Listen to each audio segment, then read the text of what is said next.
भोगीच्या दिवशी या 5 गोष्टी नक्की करा. पहिली गोष्ट, या दिवशी आंघोळीच्या पाण्यात तीळ टाकण्याची पद्धत आहे. घरातील सर्व लोकांनी अभ्यंग स्नान करून नवीन कपडे परिधान करावे. दुसरी गोष्ट, भोगीच्या दिवशी केस धुण्याची परंपरा आहे. मकर संक्रांतीच्या दिवशी केस धुण्यास मनाई आहे, म्हणून हे काम भोगीच्या दिवशीच करावे. तिसरी गोष्ट, हिवाळ्यात सर्व प्रकारच्या भाज्या येतात. शेताला नवीन बहार आलेला असतो, त्यामुळे या काळात भोगीची मिक्स भाजी आणि तीळ लावलेल्या बाजरीच्या भाकरीचा आस्वाद घेतला जातो. या पदार्थांमधून उष्णता येते आणि शरीर पुन्हा वर्षभर काम करण्यास सज्ज होतं.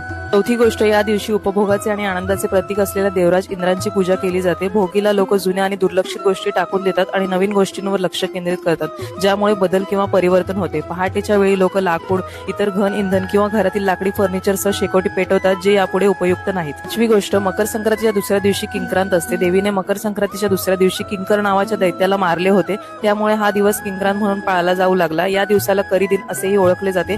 या दिवशी भोगीच्या दिवशीची शिळी भाकरी राखून ती किंक्रांतीला खाल्ली जाते.